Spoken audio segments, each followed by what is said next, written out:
Okay, so Eric, Jordan, Liz, and Barry, and Lisa can't make it, and hopefully Mark will show up. But so the meeting is now called to order at 7:07. And next up, instead of acceptance of previous minutes, we're going to have a presentation by David Scott Parker.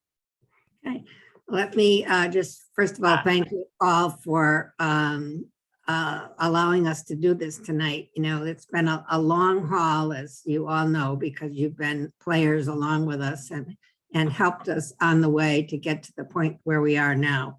And that is of putting together $13.5 million over the last few years through the state and the city, believing and understanding and appreciating the value of the mansion and moving us forward into the future. And David, I think most of you know David Scott Parker because he's been affiliated with us for over 20 years and has done other projects that you have funded separately outside of the mansion itself, the roof and other aspects. But David has, as I said, has been with us and leading us to this point for 20 years.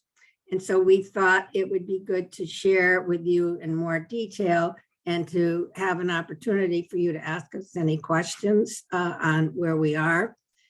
We did have an open house last week, Wednesday night, and invited many city officials to come in and get an opportunity to talk and to get a little understanding of the project. And I know several of you came, and I really appreciate that.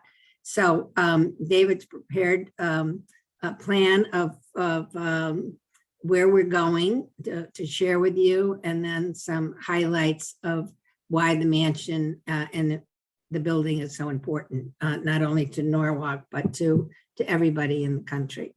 So David, you're ready to go there? Yes, thank you. And may I, do I have shared control of the screen? I think so. Let's see. Yeah. Says so, yes. Okay. You can see my screen, right? Yep. Yep. Good. Thank you, Dana, and members of the Historical Commission. I'm pleased to have this opportunity to update you on the imminent master plan improvements at Lockwood Matthews Mansion, which we hope will become reality and are fairly confident they will in the near future, increasing the accessibility, expanding the opportunities, and securing the future of Norwalk's National Historic Landmark. Set in Matthews Park in the center of Norwalk, Lockwood Matthews Mansion and what is now Matthews Park was originally 39 acres. The mansion was the first of America's Gilded Age country houses and a precursor to the famed cottages of Newport.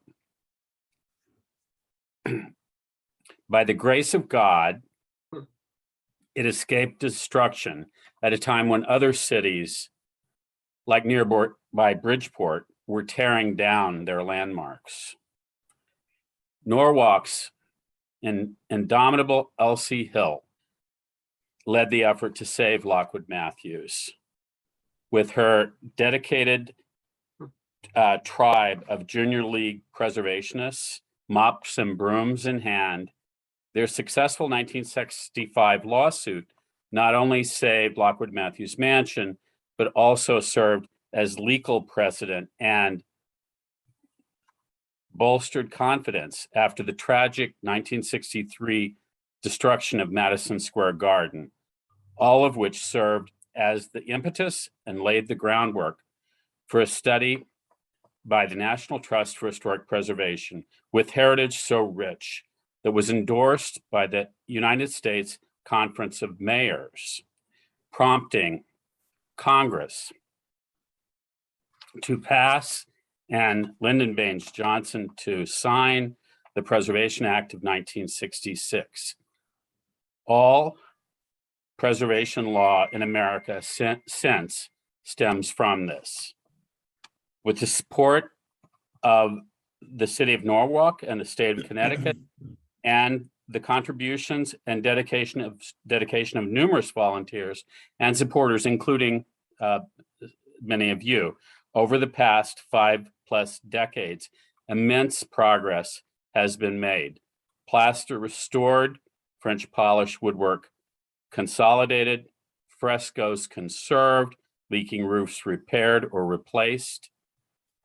Landmark rooms, whose original finishes quite remarkably survive, have been restored, or in the case of the library seen at left, its original embossed wallpaper reproduced in exacting detail.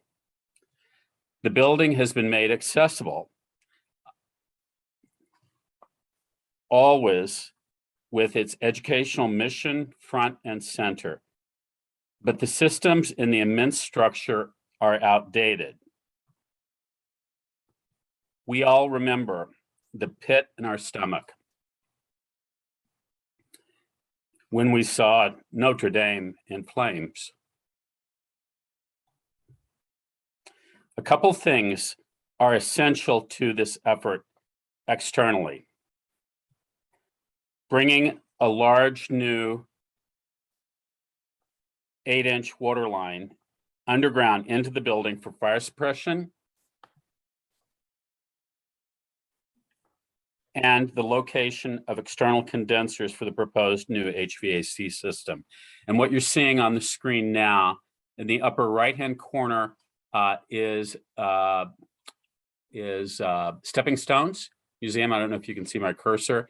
And we've done careful studies of bringing water into the mansion, the 8-inch line that's needed for the sprinkler system, and the external condensers are proposed, and this is being coordinated with the master plan for the park that is currently underway.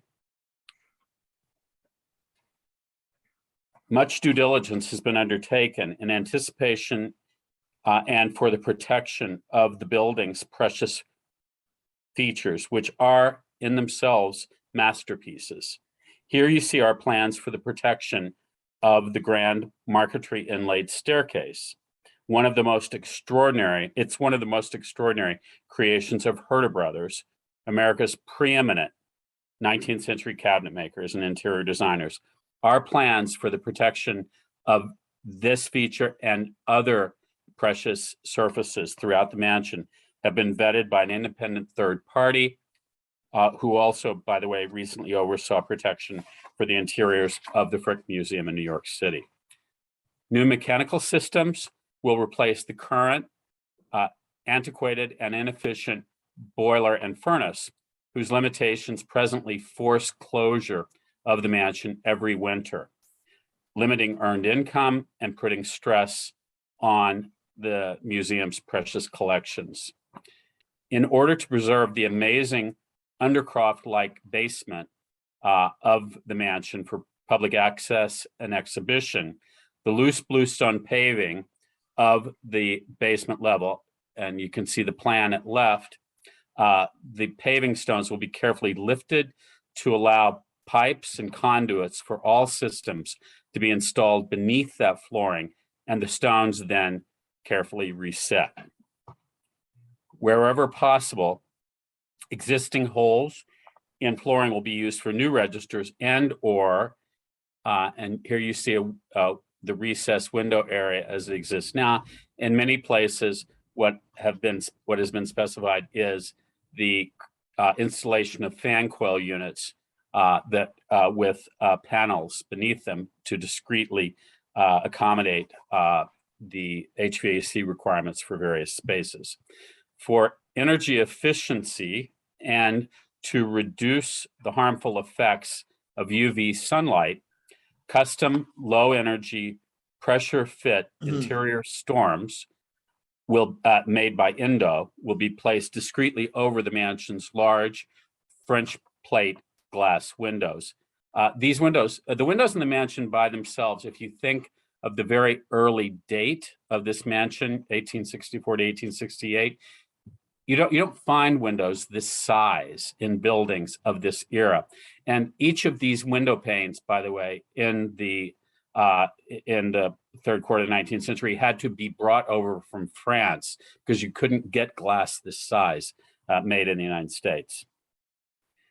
As referenced earlier, new security and fire detection will be installed, and building-wide sprinklers will be added throughout the immense structure, carefully inserted, the piping for them carefully inserted between floor joists from above where there is a subfloor exposed, so as not to expose trench or to require the trenching of original decorative plaster ceilings in the formal spaces of the mansion. All sprinkler heads, by the way, are being positioned in flat, unornamented sections of these ceilings in order to minimize disruption to original decorative finishes. New architectural lighting, as needed and required by code and as desired for museum standard illumination, has been specified with minimal points of attachment,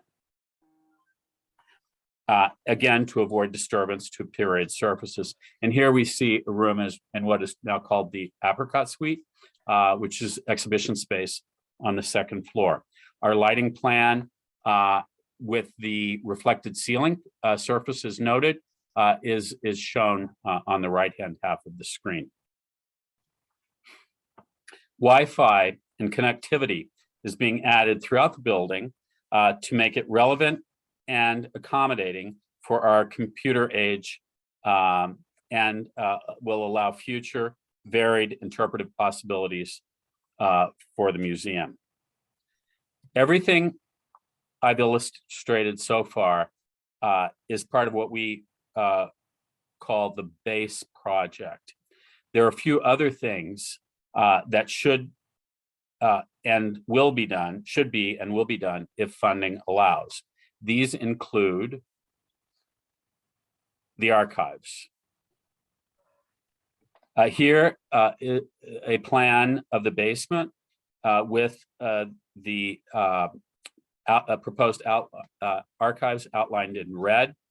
It has been placed here in the basement in order to accommodate the strict climate control conditions specified for works on paper and other fragile materials.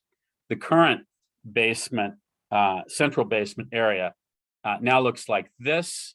Will, if the archives is possible, have this appearance. The and be the archival reading room. The current boiler space will be compact storage. These areas are sized and the shelving laid out to efficiently accommodate existing collections with reasonable space for limited growth. A current basement storage area will be used as a meeting room, here outlined as red. Currently looks like this with the antiquated ductwork going through it. Is envisioned to be an educational space with many opportunities for public use and accommodation. And this space, by the way, has its own exterior entrance, which will make it useful for varied purposes. The Mr. Lockwood's house was really quite amazing in that it had a bowling alley that ran down the central spine of the building, a two-lane bowling alley, which currently has this appearance. And the concept for this space is that it will be, or can be, transformed into a reception area that will offer an additional opportunity for use and for enjoyment for various events at the facility. And the proximity of this space to Mr. Lockwood's original wine cellar, seen at the left of the, I'm sorry, at the right of the image, adds an interesting note and something that I think guests will find really fascinating. Gift shop in the mansion currently has this appearance. And this, by the way, was originally Mr. Lockwood's and the Matthews family's kitchen. And the notion is that the original kitchen cabinetry will be or can be conserved and restored, and the space adaptively used again as a gift shop, with the cabinetry used to display the items that would be available for sale. Warming kitchen and terrace. There currently is, as most of you are all, I'm sure, aware, a space that is a pantry that is the space, and you can see it here at the left, used to serve banquet events in the mansion. The health department regulations and require that an outside catering situation be used. And presently that requires passing all plates individually through the window of the mansion. And the proposal is that window be made into a window be made into a door that would allow a more efficient operation of this of the facility for its catering functions. And then the finishes are proposed to be sanitary, stainless steel, as appropriate for a warming kitchen.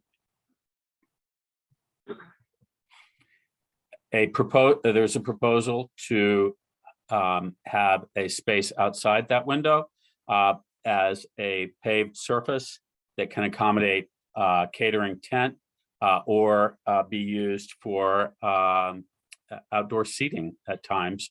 And if you look at the image on the left, the suggestion is that could have a paved surface with minimal or actually no disruption to the original surfaces. And here we show the proposal to turn one of the windows into a door for catering service purposes. The staff offices need to be accommodated in the mansion and are proposed to be housed on the upper floor of the servants' wing. That space presently has this appearance and would be made into efficiently functioning space for the needs of the operation of the mansion. The northwestern wing of the mansion, here outlined in red, would be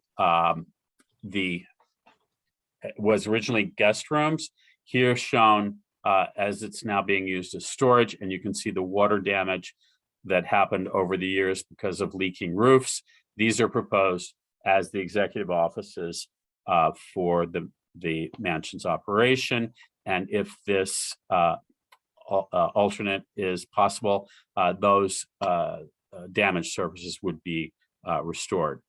Another feature which is proposed as an alternate that we hope to do is historical lighting throughout the mansion, and much research has gone into and careful analysis has been done to identify original fixtures or that still exist, and in many cases, Mimi Finley, whom I'm sure many of you know, has helped acquire fixtures that are appropriate to various spaces in the mansion, and they're called out, and there's identified in photographs around the perimeter. This is the first floor plan. Chandeliers proposed for the sitting room are shown on the right.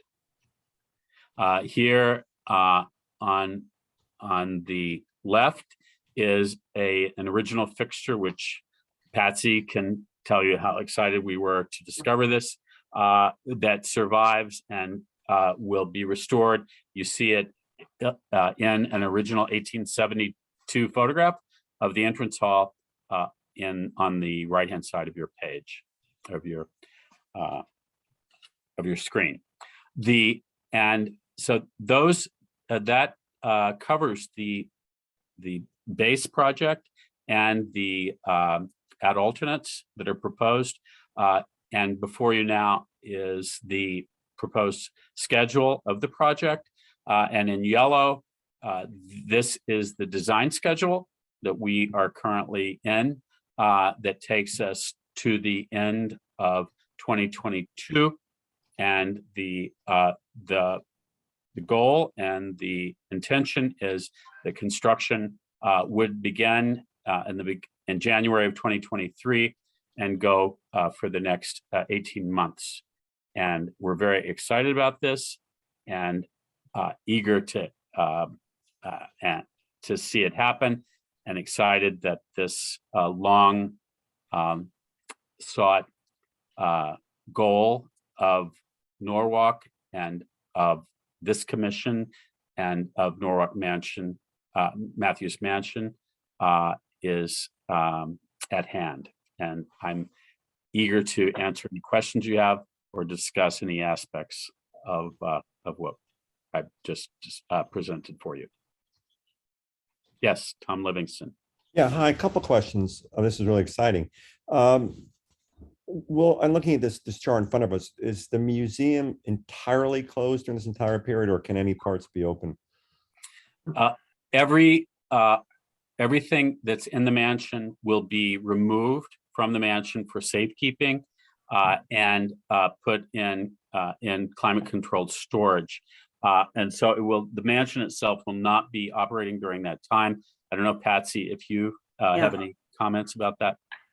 Yes, a lot, but I'll only give you a few. We're in the planning stages. Officially we have to move out, and we know the importance of keeping venues, getting venues where we can continue our programming and to come up with additional programming opportunities that we will be forced into in order to keep the mansion alive and in front of the public. We don't want a 2-year hiatus when everybody forgets about it and we have to start all over again. So under Susie Gilgore's guidance and the board, we're working hard to come up with those ideas. So if you have any to share with us, please just forward them to us, because we're eager to know. We've been searching actively for well over a year for appropriate spaces to move our office so that we can have a venue where people can see us and we can have our staff and our program and some programming going on. And there are different layers of storage. The collections have to be stored very professionally. We're interviewing people right now for that process. There is some money in the state's budget to help us with that. There's 50,000 allocated for that, which is minimal, but so we're looking for places to move. We're looking for new ideas and your continued support, because it's a challenge, but an exciting one. And one of the most important things that we're focused on is maintaining our enthusiasm for our volunteers. 70, we have about 70 to 100 serious volunteers that without them, we couldn't run the museum. So Susie and the board come up with exciting things to do, but those people are key to helping us make it all happen. So coming up with projects that they can participate and that they can stay together. Really, we're sort of like a family that we all enjoy being together to have places where we can work on projects. And one of them is the archival piece itself, the paper archival. And then David showed you a picture of the textile, those gray boxes where all of the gowns of the family from the Lockwood and Matthews family.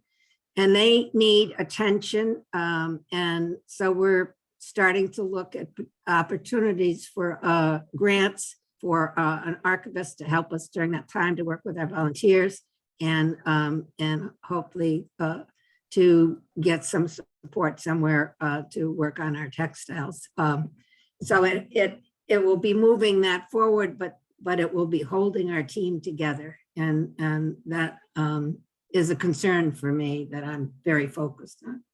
So Patsy or David, using your crystal ball, Yes, how realistic do you think it is to do all those alternatives? not very for me.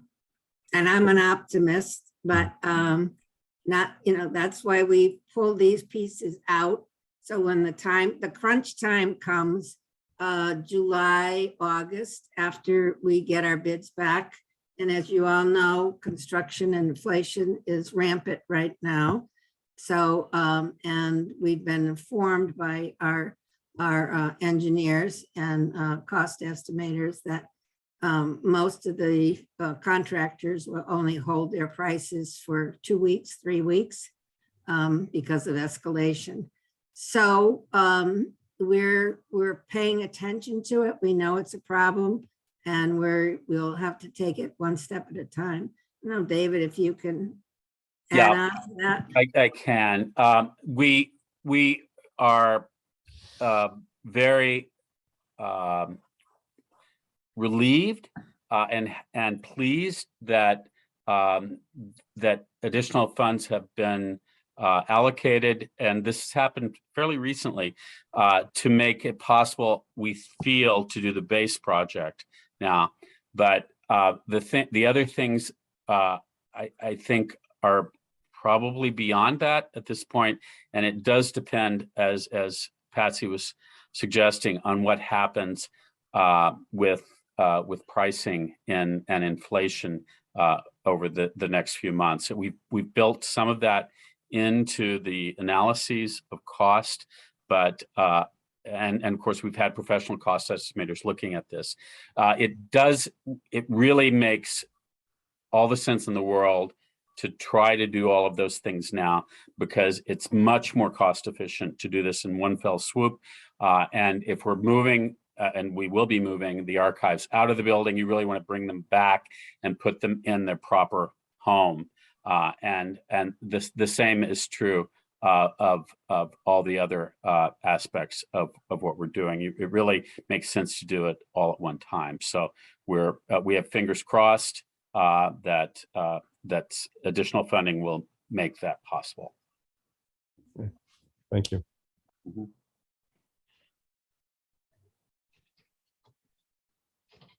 Any other questions?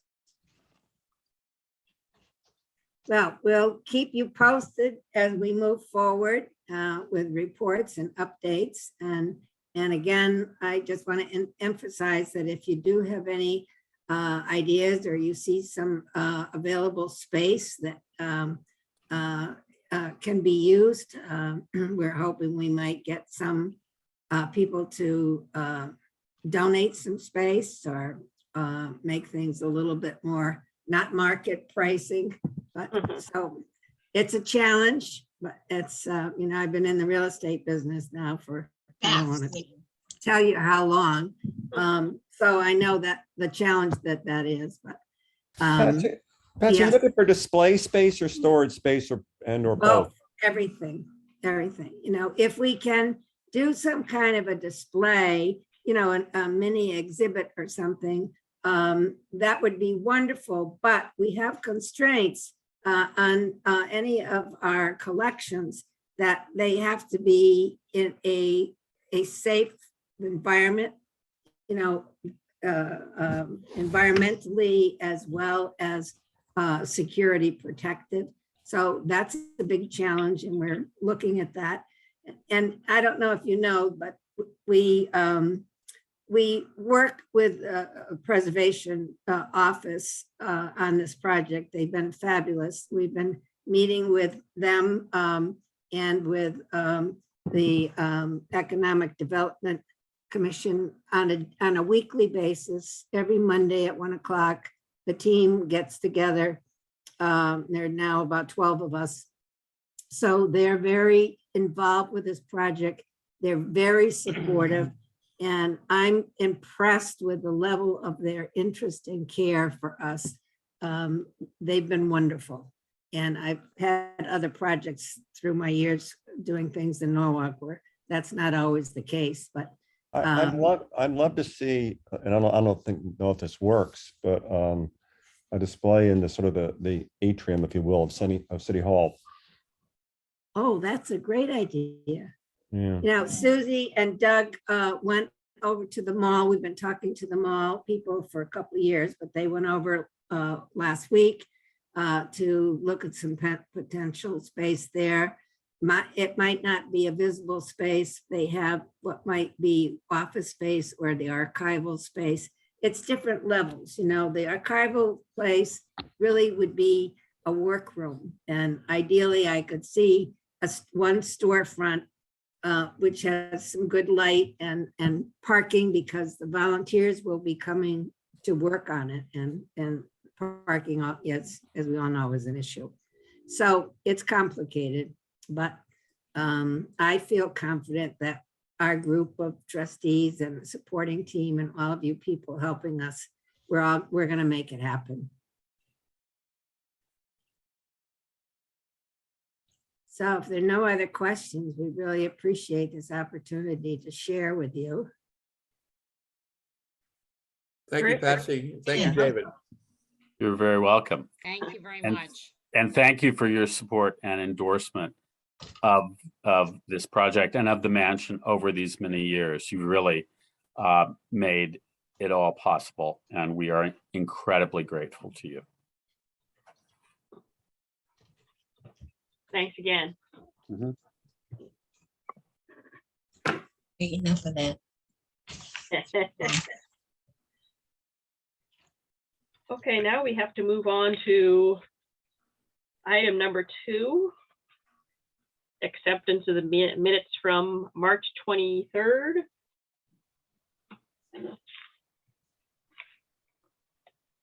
I have a comment. Yes. That I'm listed as speaking at it, but I'm not listed as a participant. Oh, Yeah, so if you could just add that. okay. I also noticed on page 3 for the discussion of the demolition, I want to say disorder, demolition delay order, that it says the group, but I think it should say the common council as opposed to just the group. I don't have that in front of me. Okay. But it does say the group, and that sounds like it might be us, the historical commission, but I can try and pull it up. I don't have it printed either, so. Pull it up.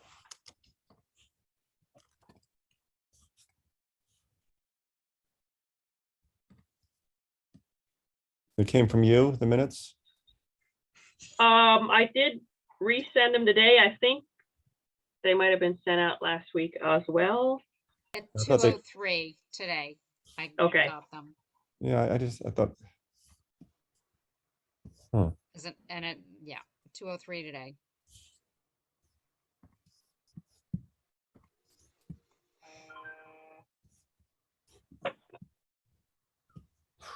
Sorry, I also have a hand raised on the attendees list. Whoops. So Douglas Oh. Hempstead. Doug. Where are you, Doug? Do you want me to allow him to talk? Yes. There he is. Doug, Yeah, okay. no, I've been here. Nobody sent, I was looking for email, and yeah, there's always a few people get left off the party list. I was left off the party list. I'm sorry. Well, if you could send me your email, that we'll try not to have that happen again. I'll bring cookies next time, I promise. Okay, good. To each No, house. no, we just have to accept cookies. And empty your cash first. Oh, okay. I guess you'll want milk with those too, right? Yeah, No, I'm sorry. I was in, but I couldn't say anything because I didn't get the invite. I just want to thank David Scott Parker who left. I mean, the passion he has for building an L-walk and as an architect, you have to talk to him because it brings tears to his eyes, sincerely. It really does. And Susie, I and Patsy will make this happen one way or the other. I've learned a lot from Patsy. Full steam ahead, damn the torpedoes. But and I'm Tom, to answer your question, in a perfect world, we'd like to be able to do it all. Yeah, I figured as much. Yeah, Because it makes sense, but Right. the board needs to get together and have a discussion what their priorities are on the items that are add-ons. Figure out some of those can be revenue producers for the mansion. You know, if we do downstairs and that. So I'm sorry, I didn't want to interrupt your meeting. I just, okay. Thank you guys all for your support. Tom, thank you with the council pushing that Thank through. you. okay. Thank you. Madam Secretary, do you have a question? Ma'am, I just want to let you folks know with your concern of the minutes, I believe you're on page 3 and it's under old business. Yeah, I've got that. Thank you. Okay, thank you. Yeah, I just found it. Yeah, so it says that line, it says to date, the group has not come to agreement. I would say to date, there has not been an agreement as to what, because it's not the council. I was talking with various staff people. So I would say to date, there has not been an agreement as to what it means to demolish a building. And Thank that, you, sir. but the group is what, this subgroup? No, there that's- is, I mean, it's, you know, Sorry, I'm punting on the issue. I'm just saying there has not been an agreement. okay, Because otherwise I have to say it's city staff, me, and we don't need to. okay. I didn't know you were so much of a sportsman, Yeah. Yeah, what with punting and all. yeah. All right, thanks. So we need to accept the minutes. So who's gonna put forth a motion? I'll make a motion to accept the Okay. minutes. I'll second it. Okay, and then all in favor of voting? Aye. I think we have everyone. Okay, so that's minutes from 3:23 have been accepted. And on to number 3 is public participation. Do we have anybody from the general public here? I don't think so. Nope, I'm not Okay. seeing anyone. We did David Scott Parker. Now Diane couldn't get on. I don't know why. Is she here? No. I know they're also running a program at the Historical Society, which she was ready to present. So something in ether ate her invitation. So we'll move on to Lockwood Matthews Mansion and Susan Gilgore. Thank you, and good evening, everyone. I'd like to thank all of you and the city and David Westmoreland for putting together and creating those wonderful didactic panels, and congratulations for winning a prestigious award with the Connecticut League of History Organizations. I have to tell you, I'm right in front of one of those panels with my windows, office windows, and I can see that they're generating a lot of interest. And it'll be interesting at the end when we tally up all the admissions to see how many more how many more visitors we've had this year. But I'm really thinking that I anticipate many more. Education-wise, we have had several educational tours for students. We had a very large group of high school students from Yonkers yesterday. We are expecting 60+ students from Winston Prep, and we've had 80 students between Carver and Wolf Pit. More students are expected from Bridgeport in the next couple of weeks. We are in the final production of the exhibition, Making It Last, Sustainable Fashion in Victorian America. That will be curated by a luminary curator named Lynn Bassett. She just opened with a major, the Florence Griswold Museum, and that one will be opening on May 19. There's a great reception at 5:30, and I hope you will all make the time to come and see it. Another exhibition will be opening also in May, on May 25th, called A Century of Dolls, and it's curated by Stacy Danielson, and it will include all the dolls, the vintage dolls and antique dolls in the collection of the museum. That exhibition will be shown in the Apricot Suite. We have a Sunday salon on May 22nd at 2 p.m. By curator and textile expert Deborah Crack, with the talk titled Victorian Couture, Dangerous Dyes and Murderous Millinery. And Saturday, June 5th at 10 a.m. in collaboration with all our neighboring institutions in Matthews Park, we will launch a scavenger hunt. The theme this year is recycling, and while having fun hunting for clues in the park, scavenger hunters will learn about different perspectives on ongoing going green and being aware of the environment. Do you have any questions for me? No, What's thank the- you. Is there an Thank- age I just limit for the have a scavenger comment. hunt? No, there's no age limit. It's a wonderful family event, and people of all ages are invited and usually participate. And this is the third year that we're doing it, and it's been very successful. And we will continue doing it because families seem to be very excited about it. Susie, you might add on that you're working on the gala for October. Yes, well, we're working on the gala on October. It's scheduled for October 15, and tickets will go on sale very, very soon. All right.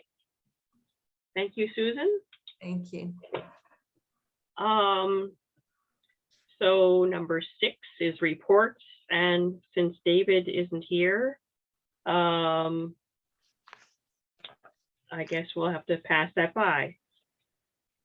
I haven't checked on the cemetery, so, and he also does the financial.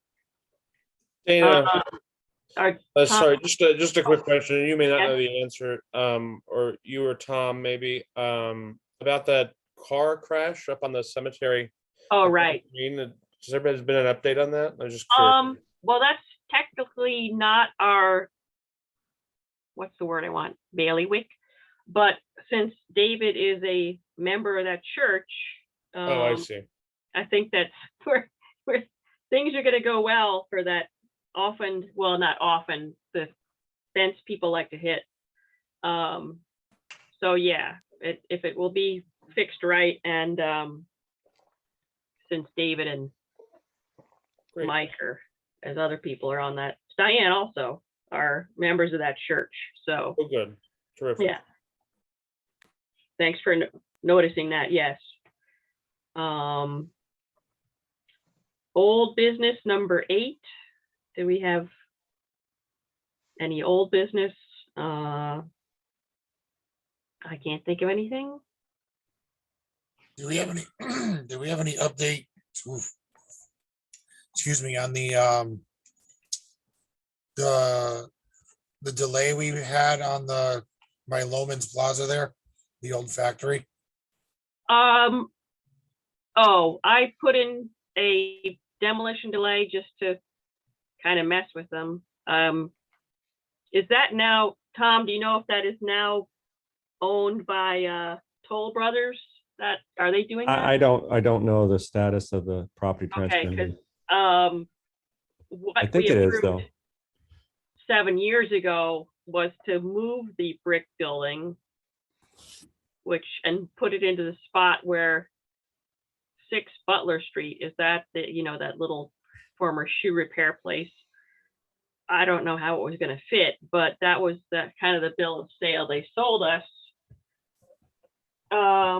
Well, Dana, I did speak to Yeah. Todd this weekend about that. Okay. And he's trying to set He up a new. also put in a demolition delay. Yeah, so Todd was going to speak with the developers.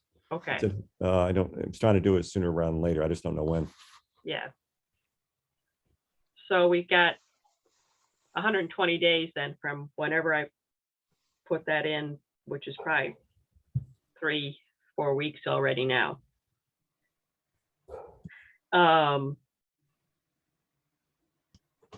But yeah, so it was formerly a straw hat factory, if I remember correctly. And I don't know how we can stop them from taking it down, or getting more public interest in that. The current situation of just kind of bulldozing everything is yeah, we got another demolition delay today, but I mean, it's not a terrific looking house, but still it's kind of sad that it's probably been damaged in storms. That's in Harbor View, but we have, I must get one a week for demolition, but this is a little more significant. This brick 2-story building, it's probably 200 yards long. I'm just guessing. But again, we always have to be, I don't know if you read the hour and read the announcements for demolitions and various things that might be passing under our noses, but we have been getting a lot of more updates from City Hall than we used to, so we have to keep our eyes peeled. So anything else for old business we can think of? And new business, I don't have anything penciled in there.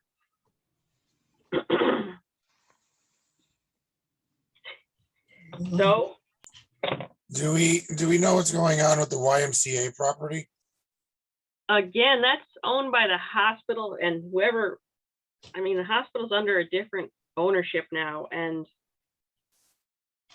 I just don't know what the story is on that. I guess I'll have to we'll put our feelers out for that one. Well, as far as I know, every once in a while, every few months, or 6 months, there's talk of them doing something, but I think things are pretty stalled right now. Yeah. Well, and Yeah, they're I getting mean- ready for a big, another renovation of the hospital, I think. Hmm. They're knocking down another old part of the Right. building, so the probably is taking up a bit of their attention. I think it is. Yeah, they bit off more than they could chew.